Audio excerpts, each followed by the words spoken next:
everyone. It's Naomi Wolf, and I'm delighted to be interviewing Seth Corey today. Dr. Corey, who is running for Congress in Ohio's 11th District. Welcome, Dr. Corey. Thank you, Naomi. I'm really happy to have you. And in fact, before the cameras started rolling, we were talking about the fact that we have some background in common. We're both Yale graduates. In fact, we went to the same college at Yale. And Dr. Corey specifically reached out because he is not happy with the way this country's handling COVID, and he has other issues on his platform that I wanted to share with all of you. So you've got a week to go before Ohioans go to the polls. Is that correct, Dr. Corey? Right, and it's in the middle of summer. It's August, it's humid here in Cleveland, and I think the interest levels of most of the voters are elsewhere. Probably now a little bit more concerned about what's going on with the Delta variant, masking, remasking. So we have about a week left, and interest is beginning to start to surge, as well as some sniping between the two so-called front runners. Gotcha. So why don't we start at the beginning and you tell us why you decided to run for Congress? Well, I'm a father and a grandfather, and the past year has been tumultuous. You're probably too young to remember 1968, which was a year of social change, political change, armed revolution, and 2020 seems to be on a whole different order than 1968. We went through COVID, a pandemic. We went through social unrest in our cities. We've had unemployment go from 5 to 15%. 30% of small businesses have closed up. People have become isolated. Drug use has gone up. Suicide attempts have gone up. Opioid use has gone up. Homicide has gone up 30% in most major American cities. And you have a frightened population and confused as to what is true, what is information, what is misinformation, what is disinformation. And quite frankly, most of the people responsible for our health policy and other policies have been hyper-partisan and haven't really been truthful with the American public. And so that's really important. So you're a medical doctor. As I often tell people, I am not a medical doctor. Tell us what led you to go into medicine and what, how can I put it? I'm speaking to many doctors these days and healthcare professionals who are saying what you're saying, but they face huge blowbacks. So tell us what led you to go into medicine. What is your field, and are, do you think you're being especially brave as a physician speaking out in this way? The last question is the easiest to answer. Yes, quite brave. Life is a journey. And when I went from Central Florida to Yale, unexperienced about the ways of the world, rather naive, I wanted to do something entirely different. And one sort of event and another event, and I had a professor of public health at Yale that sort of got my interest directed towards public health. And I went to medical school thinking I'd be a forensic pathologist, a medical examiner like Quincy or CSI. And then my father got sick with kidney cancer. It happens, unfortunately. And I was interested in directed more towards helping the living than figuring out why the dead died. And was attracted to the field of immunology, went to the NIH. One of my attending physicians at that time was a young, thin, hyperactive physician named Tony Fauci. And it was a very historical period in our world because it was the fall of 1981. And at the NIH, we were beginning to see in the immunology branches young homosexual men, young gay men who were coming down with these opportunistic infections. So it was sort of a very pivotal moment in the history of medicine, public health, social policy. I decided to go into pediatrics, and then I further decided to go into hematology oncology. And wow, you work with very sick kids. and very distraught parents, I'm sure.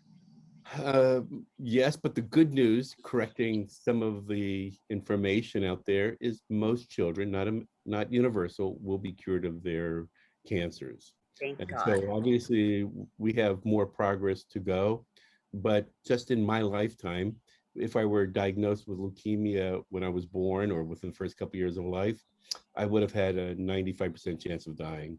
Thank God. What a And miracle. Well, thank you for the work you're doing with kids. Yeah, go ahead. now in 2021, the same person, same young child would have almost a 95% chance of being cured. And we can't talk about that for other disorders like sickle cell or diabetes or cystic fibrosis. That's really amazing. That's amazing. So you became a physician and you've served your community as a physician all these years. And then what exactly, I mean, you talked about the havoc wreaked on society by this past year. And you decided to run for Congress in order to do what? Let's share with everyone what they get with a Seth Corey member of Congress going to Washington, as opposed to what they might get if you are not successful. Well, I'm not a career politician. I won't state my age, but you can sort of figure it out. At this age, I don't plan to be in Congress for the rest of my life. Right. I believe in term limits. And I would like to get back to seeing patients and getting back to running a research lab, which I also do. But I felt it was my civic duty to try to help this country through difficult times. We need to have more non-professional politicians in Congress. We need to have more non-lawyers in Congress. My son's a lawyer. My daughter-in-law's a lawyer. My 2-year-old is going to be a lawyer. They're fine people, but we need more healthcare workers. People talk about voter suppression. I'm more concerned about candidate suppression, that normal Americans, retirees, teachers, nurses, plumbers, you name it, cannot run for Congress. And that's part of the problem, is there's corruption, cronyism in Congress. And I felt that the politicians were getting richer and the people were getting poorer and squeezed, and they weren't getting the government that they're paying for, to misquote Will Rogers. And I felt that to bring some common sense to Congress, to bring some maturity, and if you will, some sort of moderation. So specifically, so that's great. And you're running as a Democrat. I mean, a lot of people on the Dem side, how can I put this? Where, it looks like there's kind of a schism right now on our side of the aisle. A lot of the most draconian COVID policies are coming from the Democrats. So you plan to be a voice, a critical voice on the Dem side with those policies? Yes, I mean, I have no allegiance to anyone but the people of the 11th Congressional District of Ohio. I'm not going there to be just a rubber stamp. When President Biden, Vice President Harris, Speaker Pelosi are correct, I will support them. And when they're off the mark, I will be a voice to say, wait, let's think about this. A house divided cannot stand. We are too hyper-partisan. That was one of the major issues that I saw with COVID, was that you had two camps, and it wasn't really dealing with science and objectivity. People say science is real. Well, the data are sometimes real, but you have to interpret the data, okay? Right. Sometimes garbage in, garbage out. Right. And when the data is being manipulated, okay, or isn't really thoroughly analyzed, then it's doing a great disservice to science. Absolutely. So let's get into some policies. I mean, what's an example of legislation you might sponsor related to, say, the pandemic? Or related to the needs of your district, apart from the pandemic, that you would lead if you were successful in your bid? Well, I think the second question, let me answer first. Health is more than physical. Right. It's psychological, it's social, cultural, environmental, educational, and economic. And the worst thing has been to lock down society for the past almost 20 months. As I said, it's caused unemployment, it's caused social isolation, it's caused small businesses to go bankrupt, while large tech companies have reaped the profits. So talking about all politics as local, one thing is to get our policy back into some sort of sphere of rationality and to get people back to work, open up society, as well as protecting those that are most vulnerable. And we've known for more than a year that the most vulnerable are the elderly frail, those that are obese with something called a body mass index, probably over 35, those with severe heart, lung, kidney disease, diabetes that's poorly controlled, individuals that are on immunosuppression, people that do well, are children, young people probably under the age of 40. So we got to get society back working. And one of my issues, just to keep going on this tangent, is that I'm most concerned about the deficits our children face as a pediatrician, as a father, grandfather. What are you seeing in your practice of the harms of lockdown on children? Or I'm seeing several things. One, failure to be educated over the past year. Many families do not have an intact family. Many do not have parents that are economically invested or economically stable enough to really look over their children. It's a free-for-all, it's chaos. And in addition, the children lose out on socialization. They lose out on some discipline, besides losing out on basic reading, writing, and mathematics. In addition, for many, they also lose out on a warm lunch. And it's the socioeconomic, those kids that are at the margins of society that are the most vulnerable. Kids from disorganized family units, kids at the lower socioeconomic status, as well as those children with physical or mental impairments that could not benefit from being in a classroom setting.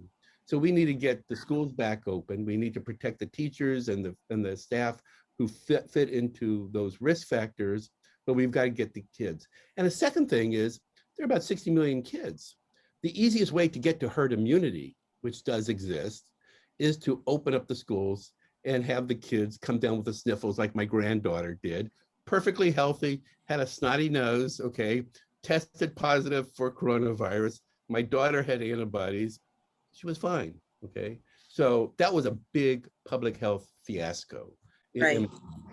So it sounds like you support the principles of the Great Barrington Declaration from what you're describing. They got it right.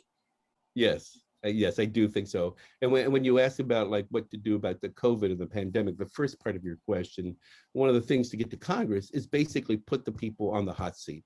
We need to do an autopsy because we need to know what happened, how it happened, who covered it up, so as to prevent the next pandemic, which will happen for sure, from having such catastrophic effects.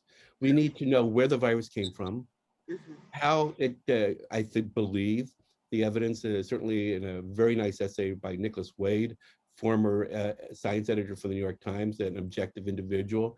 He didn't come to any conclusions, but he raised enough questions to raise suspicion that the story that we got from CDC, WHO, from the Chinese Communist Party was not correct. Right. We need to do an autopsy and figure out where the virus came from, what type of research supported it, who covered that up, so as to prevent it from happening again. And then we need to also do an autopsy to figure out where there was mismanagement in the different government agencies.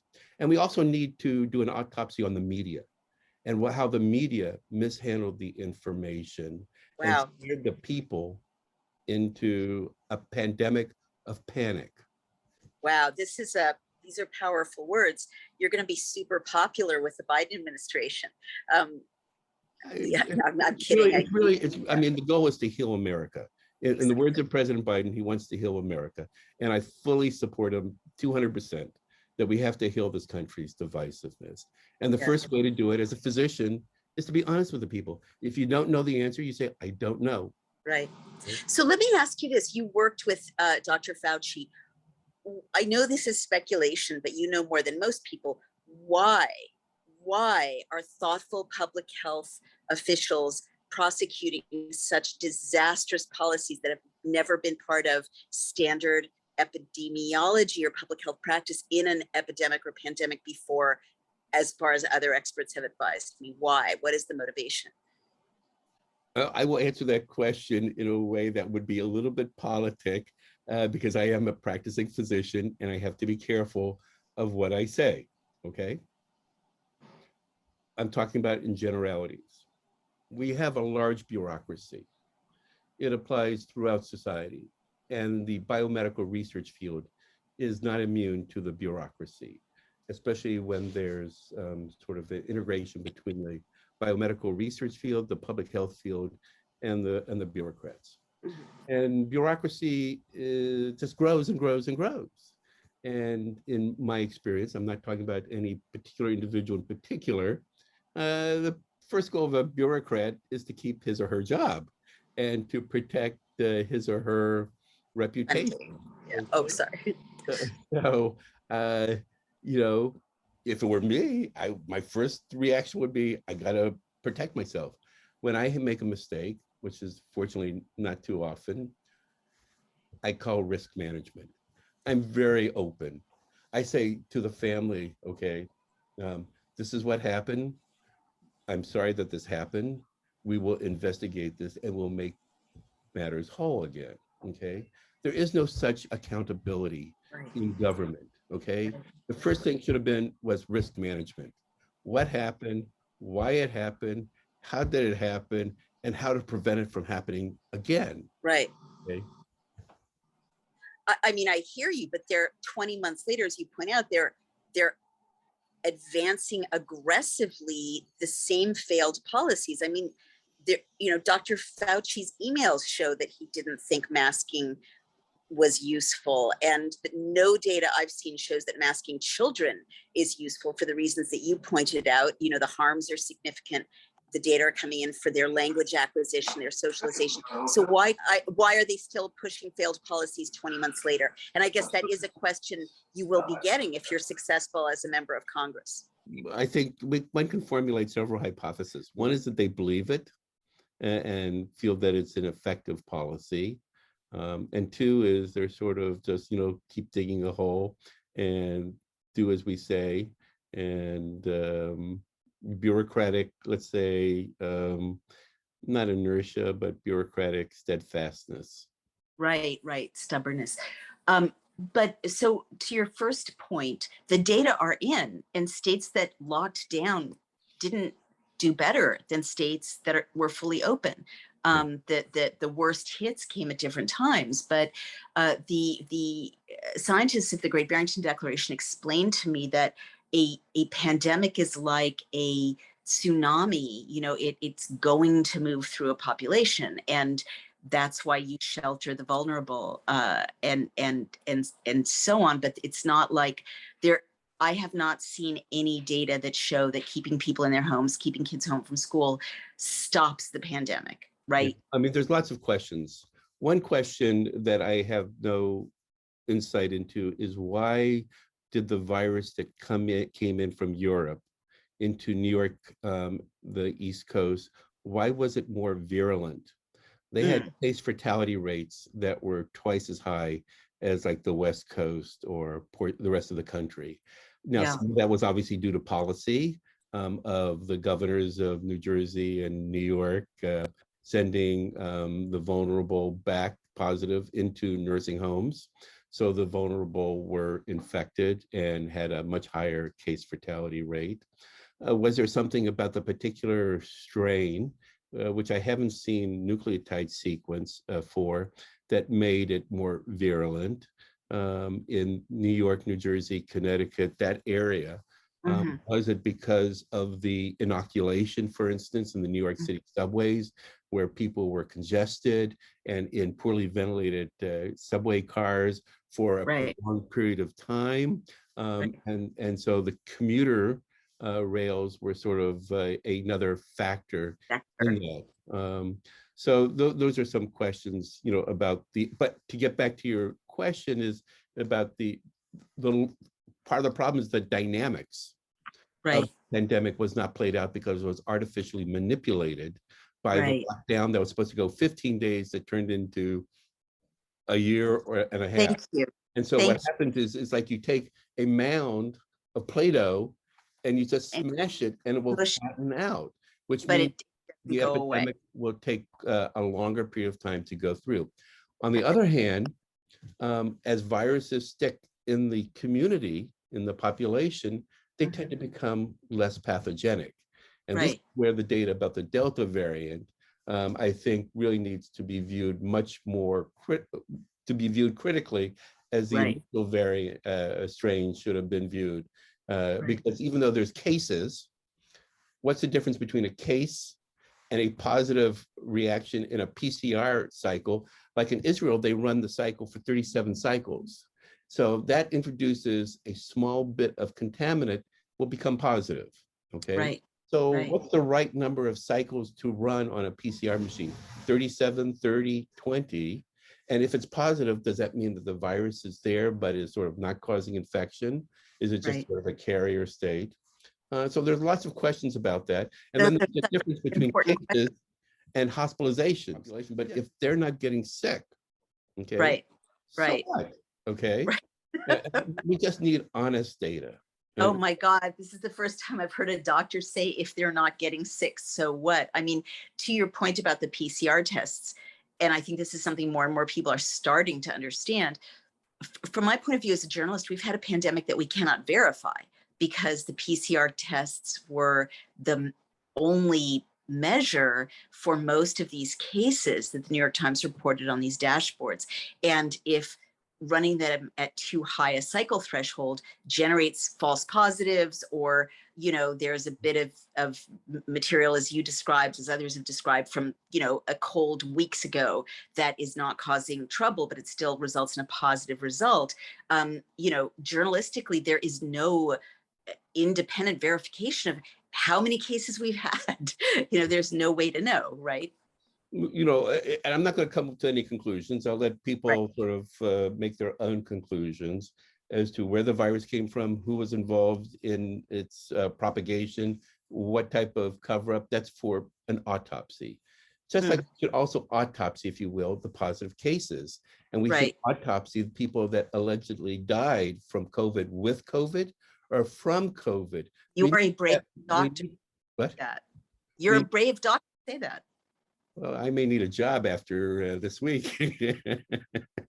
But Um, you're quite right, because the definition of who has died with COVID or from COVID, and as I noticed early on, the lumping together of pneumonia, influenza, and coronavirus as in a new category, PIC, which created a whole new kind of death category, is really important. In Minnesota, as I'm sure you know, state legislators did autopsy the death reports, or audit them, and they found a 40% over attribution to COVID of other causes of death. Is that something, I mean, are you going to pass legislation if you're successful in your run to do an audit yes, for?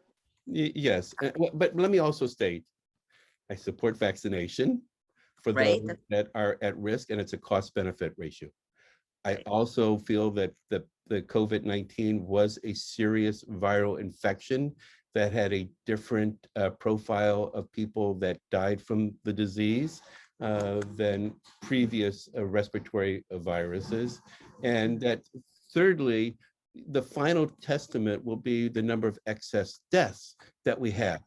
But the excess deaths has to be analyzed as well. Was this because people didn't go to the emergency room when they had chest pain because they were afraid of being infected? Right. Was it because they had, a advanced disease and they were likely to die in that year? Okay. Right. Right. So we need to understand what the excess deaths. There was an increase in homicide. There's an increase in suicide rates. Right. Right. Of course. Opioid, Opioid, either alcohol. directly or indirectly as a result of the psychological stress, the psychological disease from the treatment itself. And so even when we talk about excess deaths, we need to be able to understand why it happened, what happened, so as to prevent this catastrophe from happening again. And then practically, to help your community in Ohio's District 11, what are some other aspects of your platform, and how's it going? I mean, are you running a campaign that is likely to get you in there in the last week? Is there anything people can do to really help you in this last week? Well, miracles do happen. I view myself as David battling the Goliath of big machines. Some of my opponents have millions of dollars raised from outside the district. That's part of the problem that we have, as I said, voter candidate suppression. It takes a lot of money. People told me you'd have to raise $1 million to be an effective candidate. But I'm going out, I'm doing it the old-fashioned cheap way. We've canvassed several thousand homes. We've put up hundreds of flyers, signs. We've talked to people, and listening to people like a physician does. You go in to the doctor, and you tell what's bothering you. I ask people, what's bothering you? What do you think is working? What is not working?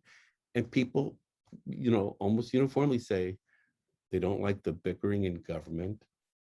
They don't think that politicians listen to them. Okay.